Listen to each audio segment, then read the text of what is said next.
Laughter is supposed to be the safest reaction the human body has. No injury reports it in first aid manuals. No warning labels mention it. Doctors recommend it, therapists prescribe it, and comedians build entire careers convincing strangers to do more of it. Nobody warns you that it has a ceiling. And yet, across 23 centuries, at least 7 people are recorded as having laughed so hard that it killed them. A philosopher, a painter, a king, a writer, a bricklayer, a doctor, and a man who never even woke up to find out what he was laughing at. Some of these accounts are legend, softened and exaggerated by centuries of retelling, impossible to verify by now. Others have autopsies, coroners, and widows who sat down afterward and wrote letters describing exactly what they'd witnessed. This is the ranking, from the least certain case on record to the most disturbing one. Number 7.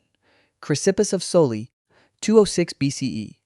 Chrysippus was one of the founders of Stoicism, a philosophy built entirely around controlling emotion, distinguishing what a person can control from what they cannot. He wrote over 700 works on logic and self-mastery, most of them now lost. One afternoon, in his old age, he watched his own donkey break into a basket of figs and eat them undiluted, stumbling around drunk on the fruit's fermentation. He turned to a slave nearby and joked that the donkey now needed wine to wash the figs down properly.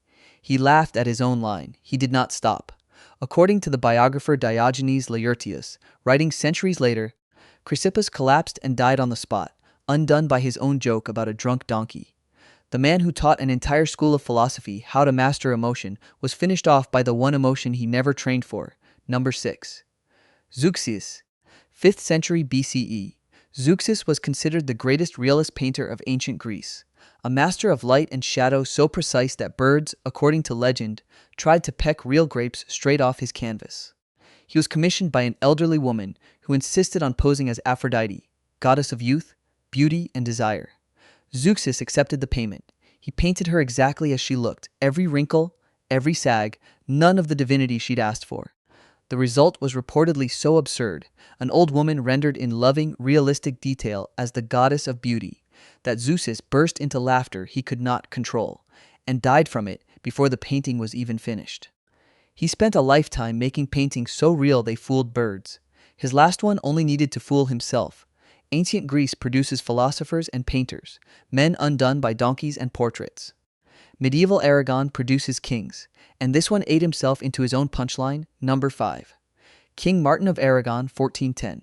Martin the Humane, King of Aragon, Valencia, and Sicily, finished an entire roasted goose alone in one sitting, then retired to his private chambers already sick with indigestion. He sent for his court jester, a man named Bora, expecting a joke to settle his stomach, the way jesters had settled royal stomachs for centuries. Bora took his time arriving, long enough that the king, irritated and bloated, demanded to know exactly where he'd been. The jester answered he had been out in the next vineyard, where he'd seen a young deer hanging by its tail from a tree, as if punished for the crime of stealing figs. It should not have been a good joke. It was, to a king already sick on goose meat and wine, the funniest thing he had ever heard in his life. He laughed for 3 straight hours, fell out of his own bed laughing, and died on the floor of his bedroom before his physicians could reach him. A king of Aragon, a ruler who had survived wars, rival claims to his throne, and decades of court politics, was finally defeated by a joke about a deer. Number 4. Pietro Aretino, 1556. Aretino was one of the most feared men in Renaissance Italy, a satirist, playwright, and blackmailer so ruthless that popes, princes, and dukes across Europe paid him quietly to stay silent about their private lives. He built an entire career weaponizing words, publishing letters that could end careers and threatening ones that never got published at all. According to contemporary accounts, he died laughing so violently at a crude joke made about his own sisters, told ironically by someone who didn't know who he was talking to, that he either suffocated from the force of it or fell backward off his chair and broke his neck. Historians still argue over which version is true, and some suspect the entire story was invented by his enemies to mock a man who spent his life mocking others. Either way, the man who made the most powerful figures in Italy sweat over a single sealed letter was finished off by a punchline he didn't even write. For over 2,000 years, laughing to death was a story told about philosophers, painters, and kings, men whose deaths became legend precisely because no one alive could ever verify them. No autopsy, no witness statement, only chroniclers writing decades or centuries after the fact. Then came the 20th century, and suddenly, there were witnesses, there were doctors, there were widows who could describe in their own words exactly what they saw. Number 3. Alex Mitchell, March 24, 1975. Mitchell was a 50-year-old bricklayer from King's Lynn, England, sitting on his own sofa watching an episode of the BBC comedy show The Goodies titled Kung Fu Capers, a sketch involving a kilted Scotsman defending himself from an attacker using nothing but a set of bagpipes sent him into a laughing fit that simply did not stop. For 25 continuous minutes, according to his wife, he laughed without pause, gasping for breath between waves of it. Then he slumped over on the sofa and died of heart failure before an ambulance arrived. His widow, Nessie Mitchell, did not blame the show for what happened.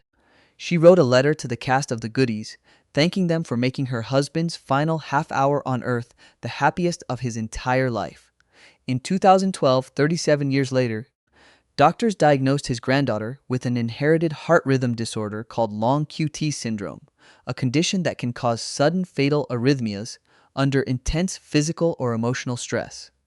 That diagnosis meant the joke itself was likely never what actually killed him. His own heart had been quietly, invisibly waiting for the right excuse for 50 years, undiagnosed and unsuspected by anyone in his family, and a man in a kilt swinging a set of bagpipes finally gave it one. Number 2. Ole Bentzen, 1989. Bentzen was a Danish audiologist, a hearing specialist, a man whose entire career was built around understanding sound and the human body's physical reaction to it. Watching the 1988 comedy A Fish Called Wanda in a Danish theater, he reached the now famous scene of a character shoving French fries up his own nose and began laughing so hard his heart rate is estimated by later reports to have spiked to somewhere between 250 and 500 beats per minute. That spike is what triggered the fatal heart attack, cutting off oxygen to a heart that simply could not sustain a rhythm that extreme for that long. Everyone else sitting in that theater that night simply thought they were watching a funny movie, unaware they were sitting a few seats away from a man whose own body had just declared war on him mid-law. He reportedly leaned over to his wife between gasps, still laughing, before he finally went silent.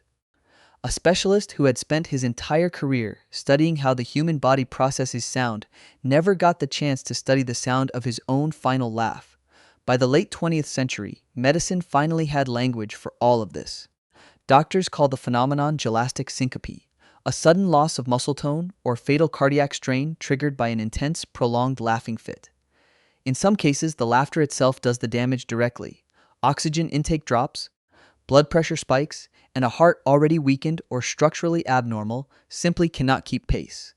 In others, laughter is closer to a trigger than a cause.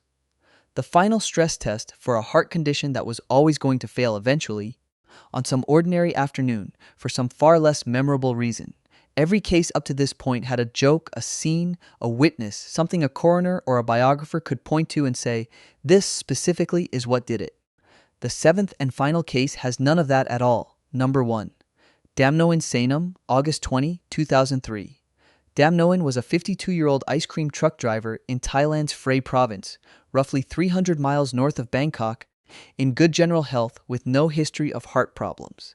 He had driven his usual delivery route the previous day without a single complaint. That night, asleep beside his wife, he began laughing, quietly at first, almost like mumbling, then louder, then completely uncontrolled. His wife tried to wake him. She could not get him to respond at all. After roughly 2 minutes of continuous laughter, he simply stopped breathing. The autopsy pointed to a sudden heart attack, and the local doctor who examined the body admitted, on record, that he had never encountered a case quite like it in his entire career, in a country where laughter-related deaths had never before been formally documented. Neighbors reportedly told local reporters they'd heard knocking at the front door minutes earlier, though no one was ever found outside. There was no joke, no comedy film, no jester, no audience, no witness besides his own wife lying beside him in the dark, listening to a laugh that never turned into anything else. Whatever Damnoen Saen-um was dreaming about that night, he took the punchline with him, and no one left alive will ever know what it was. 7 deaths, 23 centuries apart on 3 different continents, spanning philosophy, painting, monarchy, satire, comedy television, cinema, and finally, dreams. A donkey, a portrait, a deer, a sister, a bagpipe, a nose full of French fries, and a silence nobody could ever explain. Some of these accounts were softened into legend by chroniclers who never met the men they wrote about, retold and embellished for centuries until fact and folklore became impossible to separate.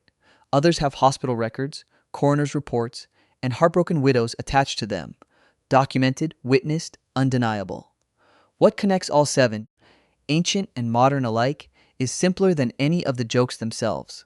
The human body was never actually designed to laugh without limit. Somewhere between the ancient world and the present one, 7 people found that limit the hard way, each one convinced, right up until the final second, that they were simply having the best moment of their entire life. None of them got to hear the punchline again. None of them needed to.